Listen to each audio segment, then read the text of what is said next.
அமெரிக்காவோட மிக பெரிய கப்பலான ஆப்ரஹாம் லிங்கன் வந்துகிட்டு வளைகுடால இருந்து வெளியில எடுத்துட்டு போறாங்க. உண்மையிலே அதுக்குள்ள பிரச்சனைகள் என்ன? அமெரிக்கா ஈரான் இடையேயான ஒப்பந்தம் காலாவதி ஆயிடுச்சு. இனி நடக்க போகுது என்ன அப்படிங்கறதெல்லாம் தான் இந்த வீடியோல டிஸ்கஸ் பண்ண போறோம். வாங்க ஃப்ரெண்ட்ஸ், வீடியோக்குள்ள போலாம்.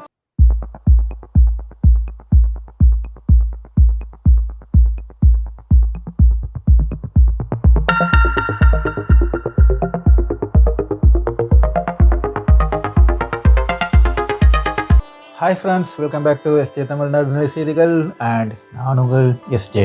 ஃப்ரெண்ட்ஸ், முதல்ல ஆப்ரஹாம் லிங்கன் கப்பலை பத்தி பார்த்துக்கலாம். ஆப்ரஹாம் லிங்கன் அப்படிங்கிறது கிட்டத்தட்ட 90 அதிநவீன போர் கப்பலை சுமந்து செல்ற ஒரு மிக பெரிய கப்பல். கிட்டத்தட்ட நம்ம இதுல ஒரு ஊரே அடங்குற மாதிரி அப்படின்னு சொல்லலாம். ஒரு மிகப்பெரிய ஊரே அடங்குற மாதிரி ஒரு பேரூராட்சி அப்படிங்கிற ஒரு அளவுக்கு அந்த ஒரு ஊரே வந்துட்டு எவ்வளவு இருக்கும் அந்த அளவுக்கு வந்துட்டு இந்த கப்பல் வந்து மிகப்பெரிய கப்பல். ஒரு 90 பிளைட் நிறுத்தணும்னா வந்து போர் கப்பல் போர் விமானங்கள் நிறுத்தணும்னா எப்படி இருக்கும் அந்த கப்பல்? அப்ப இந்த கப்பல் கிட்டத்தட்ட 250 நாள், அதாவது ஒரு 6 to 8 மாசத்துக்கு மேல, இல்ல 10 மாசம், ஒரு வருஷத்துக்கு போகுது, 10 மாசம் பக்கத்துல கிட்டத்தட்ட இது கடல்லே இருக்கு. எந்த ஒரு ஹார்பருக்குமே எந்த ஒரு கடற்கரைக்குமே வந்து செல்லாத இந்த கப்பல் இந்த ஒரு ஹார்பர்ல வந்து நங்கூரம் இடப்படவில்லை. இந்த நாட்டோட எந்த ஹார்பருக்கும் போகாம வெறும் கடல்லேயே கிட்டத்தட்ட 10 மாசமா இது கிடக்கு. இதுல இருக்கிற அமெரிக்க ராணுவர்கள் இடையிலே ஏகப்பட்ட பிரஷர் வந்துட்டு அவங்க தனக்குள்ளே வந்து அடிக்கவும் தற்கொலை பண்ண முயற்சி செய்ததாகவும் பலதரப்புப்பட்ட செய்திகள் வந்துவிட்டு வெளியில விட்டது நம்ம இல்ல, அல் ஜசீரா இல்ல, இது வாஷிங்டன் போஸ்ட், நியூயார்க் டைம்ஸ் சொல்லிட்டு அமெரிக்க நாளிதழ்களை வெளியில விட்ட செய்திகளை அல் ஜசீரா எடுத்து போட்டுட்டு நமக்கு வந்துட்டு கொடுக்குறாரு. அப்போ இந்த மாதிரி அங்க உள்ள இந்த கப்பல்ல இருக்கிற ராணுவ வீரர்களோட உறவினர்கள் எல்லாமே வந்துகிட்டு அமெரிக்க அரசோட அமெரிக்க ராணுவ அதிகாரிகளோட சண்டை போடுறதாகவும் கூட வந்துட்டு செய்திகள் வெளிவந்த வண்ணம் இருக்குது. இது ட்ரம்ப்க்கு ஏகப்பட்ட ப்ரெஷர் கிரியேட் ஆயிடுச்சு. சும்மா கடல்ல கிடக்கு. ஆனா சும்மா கிடக்கல. ஒரு நாள் சும்மா கிடக்குன்னா மில்லியன்ஸ் ஆஃப் டாலர், லட்சக்கணக்கான டாலர் இதுக்கு வந்துட்டு செலவாயிட்டு இருக்கு. கிட்டத்தட்ட 5000க்கும் மேற்பட்ட ராணுவ வீரர்கள் இருக்காங்க. கிட்டத்தட்ட 8 to 9 மத போதகர்கள் இருக்காங்க. கிட்டத்தட்ட 10 to 15 உளவியல் நிபுணர்கள் இருக்காப்ல. இவங்க எல்லாத்தையும் வச்சுதான் இந்த இதுல நடத்திட்டு இருக்காப்ல. மிகப்பெரிய பிரச்சனை என்னன்னா, ஏற்கனவே வந்த போன கப்பலுக்கு வந்த பிரச்சனை, அதே பிரச்சனை தான், கக்கூஸ் பிரச்சனை சொல்லிதான் இப்ப வந்து கொண்டு போறாப்ல. அதாவது கக்கூஸ் நிறைஞ்சிட்டு டாய்லெட் யூஸ் பண்ண முடியல. சோ வந்துகிட்டு கப்பல் வித்ரா பண்றாங்க. கப்பல் இப்ப அமெரிக்கா நோக்கி செல்லுது.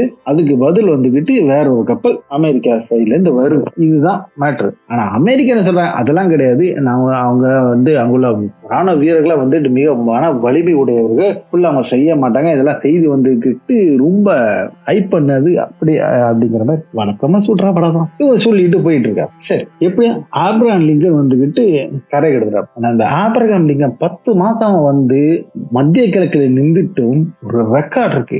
என்ன யாருமே பார்க்காம யாருமே பேசப்படாத ஒரு ரெக்கார்ட் இருக்கு. இந்த கப்பல் ஸ்ட்ரெயிட் ஆஃப் ஹார்மஸ் பக்கத்துல வரவே இல்லை அப்படிங்கிறது தான் இதுல ஒரு மிகப்பெரிய பிளஸ் ஈரானுக்கு. அமெரிக்காவுக்கு மிகப்பெரிய மைனஸ். கப்பல் நினைச்சேன்னா எங்கேயும் போனா அப்படின்னு நினைச்சா ஒரு தடவை ட்ரை பண்ணா அடிச்சா ஈரானு கொண்டு பேரு இல்லைன்னா காலி பண்ணிடுவான். கப்பல் காலி ஆயிட்டுன்னா இப்ப வந்து எந்த இதுவுமே கிடையாது. என் ஏரியா ஸ்ட்ரெயிட் ஆஃப் ஹார்மஸ் என்னோட சொந்த ஏரியா, அதுக்குள்ள உனக்கு அனுமதியே நான் தராம உள்ளுக்கு வந்தேன்னா காலி பண்ணிடுவான். அந்த அக்கா பேக் அடிச்சு ஓமனையும் தாண்டி கொண்டு போய் நிறுத்திருக்காப்ல. என்ன அப்படின்னு சொல்லிட்டு வந்தானா, அவன் கொண்டு போய் நிறுத்தி இருக்கிறது ஈரானோட ஷார்ட் ரேஞ்ச் மிசைலான கடல்ல தாக்குதல் நடத்துற, கப்பலை தாக்குதல் நடத்துற அந்த ஷார்ட் ரேஞ்ச் மிசைலோட எல்லையை தாண்டி கொண்டு போய் நிறுத்திருக்காப்ல. அப்படிங்கிறது நம்ம வந்துட்டு இதை பார்க்கணும். அப்போ அமெரிக்காவுக்கு பயம். இந்த பயம், ஈரான் நல்ல பயம் அப்படிங்கிறது உலகத்துல வந்து காமிக்காட்டியும் உண்மையிலே இருக்குது அப்படிங்கறத தெளிவுபடுத்த ஒரு விஷயம் தான். இன்னைக்கு ஸ்ட்ரெயிட் ஆஃப் ஹார்மோஸை தொடாம 10 மாசமா வளைகுடல நின்றுட்டு ஒரு போரெல்லாம் நடத்திட்டு போகுது இந்த ஆப்ரஹாம் லிங்கன் கப்பல். சரி, இது ஒரு சைடு மிக பெரிய ரீதியில கொட்டி ஆகோஷிச்சு ஒரு மிக முக்கியமான இடத்துல இருந்து கையெழுத்து போட்ட சுவிட்சர்லாந்துல மிகப்பெரிய பேலஸ்ல இருந்து கையெழுத்து போட்டு ஈரான் இடையே வந்துகிட்டு ஒரு ஒப்பந்தம் நாங்க வந்துட்டோம் அப்படின்னு கொட்டி ஆகோஷிச்ச அமெரிக்காவோட ஒப்பந்தம் ட்ரம்ப் வாயாலே நாங்க கேன்சல் பண்ணிட்டோம்னு சொல்லியும்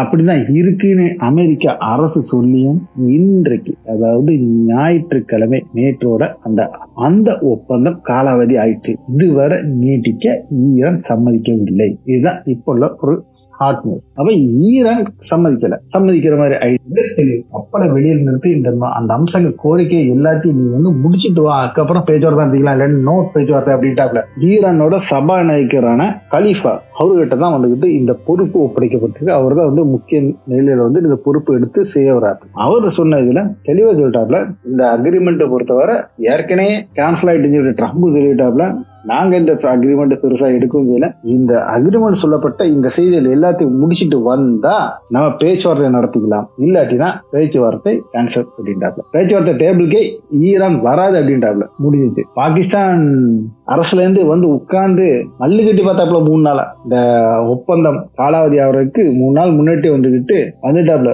வியாழக்கிழமை வந்தாப்ல, வியாழன் வெள்ளி சனி 3 நாள் உட்கார்ந்து மல்லு கட்டி பார்த்தாப்ல. ஞாயிற்றுக்கிழமை பெட்டி கிளம்பிட்டாப்லையா இருக்காப்ல அப்படிங்கிற நியூஸ் இன்னும் வெளியில வரல. ஆனா ஈரான் திட்டவட்டமா சொல்லிட்டாப்ல, அமெரிக்கா இந்த இடத்துல இருந்து வெளியில போனா மட்டுமே பேச்சுவார்த்தை அப்படின்றாப்ல. எங்களை முற்றுகை நடத்தி எங்களை உட்கார வச்சு நீங்க நடத்தினா ஸ்ட்ரெயிட் ஆஃப் ஹார்மஸ் திறக்க முடியும்னா நீ திறந்துக்கோ அப்படின்றாப்ல. முடிஞ்சா திறந்து பாரு அப்படின்றாங்க. ஆக்சுவல் கணக்குல இப்ப என்னன்னா, கண்ணை விட்டுட்டு கிட்டத்தட்ட இவ்வளவு நாள் பிப்ரவரி 28ஆம் தேதி அடைக்கப்பட்ட ஸ்ட்ரெயிட் ஆஃப் ஹார்மஸ் 28ஆம் தேதி தாக்கப்பட்டது. மார்ச் 1 2ஆம் தேதி என்னவோ அடைச்சிருப்பாப்ல. March April May June July August 5 மாசம் ஆச்சுங்க. 5 மாசம் கம்ப்ளீட்டடு. கிட்டத்தட்ட 5.5 மாசம் இங்க நம்ம கணக்கு பண்ணி பார்க்கணும். இந்த 5.5 மாசத்துல 2 கப்பல் தான் ஸ்ட்ரெயிட் ஆஃப் ஹார்மஸ்ல ஈரான் கண் வெட்டி போயிருக்கு அப்படிங்கிறது. ஈரான் கண் வெட்டி போயிருக்கு 2 கப்பல் தான். எந்த நாட்டு கப்பல்ங்கிறது மேரிடைம்ஸ் நியூஸ் வெளியில விடல. தவிர அமெரிக்காவின் ஒத்துழைப்போட வேற ஒரு கப்பல் கூட இதுவரை ஸ்ட்ரெயிட் ஆஃப் ஹார்மஸ்ல கடக்கவும் இல்லை, வெளியில வரவும் இல்லை அப்படின்றாப்ல. அப்புறம் ஈரான் சப்போர்ட்டோட வெளியில போறது சீனா கப்பல் இப்ப கூட முந்தா நாள் 20 லட்சம் பேரலோட ஒரு கப்பல் லோட் ஆயிட்டு இருக்கு. வேற யாருக்குள்ள அது சீனா. அந்த கப்பலை அமெரிக்கா அடிக்கவும் மாட்டா. அந்த கப்பல் ஈரான்ல நீட்டா கப்பல் அதே ரீதியில போகதான் செய்யும். அது அமெரிக்காவுக்கு தெரியதான் செய்ய மாட்டான். ஆனா அதே இந்திய கப்பலா தான் நிறைய அடிச்சு முடிச்சிருப்பாப்ல. ஏன்னா நம்ம ஜியோட பவர் அவ்வளவு, பயம் அவ்வளவு நம்ம ட்ரம்புக்கு. அதனாலே பயந்தே அடிப்பாப்ல. சிஜி கொண்டு போய் கைய வச்சானா அடுத்து நமக்கு எங்க கொண்டு போய் ஆப்பு வைப்பாங்கிற தெரியாதுங்கிற ஒரு பயத்துல ட்ரம்ப் இன்ன வேற அமெரிக்கன் சென்காம் ஒரு சீன கப்பலை தாக்குதல் நடத்தி அழிக்கவே இல்லை. இவ்வளவு 5.5 மாசத்துல அந்த நிலைமை தான் இன்னைக்கு கிளம்பி நீங்க போனீங்கன்னா இப்படி பேச்சுவார்த்தை நடத்திக்கலாம். அப்ப யோசிக்கலாம் பாக்கி எல்லாத்தையுமே. இல்லைன்னா ஸ்ட்ரெயிட் ஆஃப் ஹார்மஸ் சுரக்க. ட்ரம்ப் ஸ்ட்ரெயிட் ஆஃப் ஹார்மஸ் நீ என்னோட அமெரிக்க கண்ட்ரோல் வந்துடும் அப்படின்றாப்ல. வந்தானே கண்ட்ரோல் பண்ணி போய் பாத்துக்கோ அப்படின்றாப்ல. ஒமான் கூட நாங்க ஒரு அக்ரிமெண்ட் வச்சாலும் அதை தெளிவா சொல்லிட்டாப்ல ஈரான். நாங்க நினைச்சா மட்டும்தான் ஸ்ட்ரெயிட் ஆஃப் ஹார்மஸ் திறக்குமே தவிர ஒமான் நினைச்சா கூட திறக்க முடியாது அப்படின்றாப்ல. அதான் அந்த ஒப்பந்தத்திலே கொடுக்குறாப்ல. Control is will be fully by Iran. Security control ஃபுல்லா ஈரான். அதுல வர்ற வருமானம் மட்டும்தான் ஒமானுக்கு பங்கு கொடுப்பாப்லே தவிர மற்றபடி செக்யூரிட்டி ஃபுல்லாவே இதான். அந்த எண்டு இந்த எண்டு வர ஈரான் கண்ட்ரோல்ல அப்படிங்கிறதா இப்ப அந்த அக்ரிமெண்ட் கீழே வர்ற செய்திகள். தவிர வேற எந்த நாட்டு கூட சேர்ந்தோ எந்த இது கூட சேர்ந்தோ ஒத்துழைப்போட இந்த இதுல பாதுகாப்பு கொடுப்போம்னு சொல்லிட்டு எந்த விதமான அக்ரிமெண்ட் நடத்தக்கூடாதுங்கிறது இந்த அக்ரிமெண்ட் ஈரான் பிரஷர் பண்றதாகவும் செய்திகள் நமக்கு வெளியில வந்துட்டு இருக்கு. சோ ஸ்ட்ரெயிட் ஆஃப் ஹார்மஸ் இந்த நிலைமையில இருக்கு. மத்தியில இப்ப ஒரு பெரிய ஒரு சர்ச்சை நடந்துட்டு இருக்கு. அது கத்தருக்கும் ஈரானுக்கும். அதாவது இந்த முதல் நாள் சண்டே அன்றைக்கு, அதாவது பிப்ரவரி 28 அடிச்ச உடனே மார்ச் 1ஆம் தேதி ஈரான்ல இருந்த 3 F-5 விமானங்கள் தாக்குதல் நடத்த. இது F-5 கிடையாது, சுகோ, ரஷ்யாவோட விமானம். இந்த விமானம் 3 விமானங்கள் தாக்குதல் நடத்த செல்லப்பட்டது.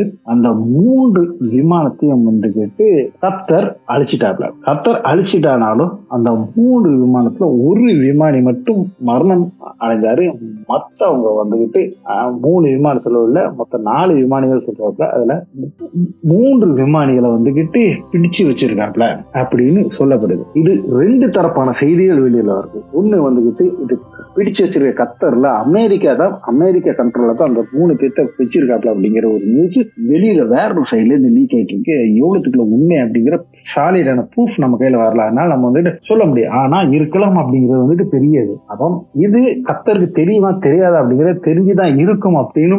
இது வந்து இவ்வளவு நாள் கழிச்சு இந்த பிரச்சனையை எழுப்புறதுக்கு காரணம் ஈரானுக்கு ஒரு நம்பிக்கை கூடிய ஒரு தகவல் வந்துட்டு கிடைச்சிருக்கு. இந்த தகவலின் அடிப்படையில தான் வந்து ஈரான் இந்த செய்தியை வந்து வெளியில விடுறாப்புல.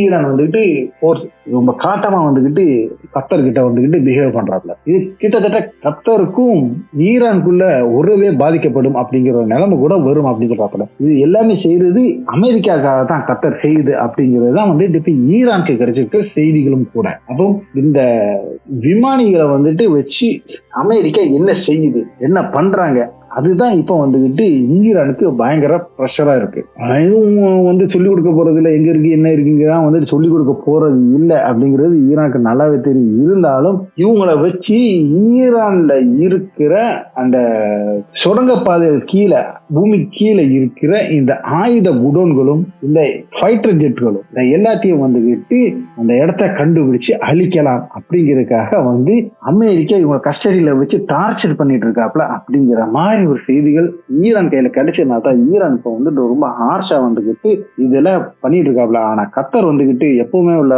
பச்சை பொய்ய சொல்லிட்டு இருக்காப்ல.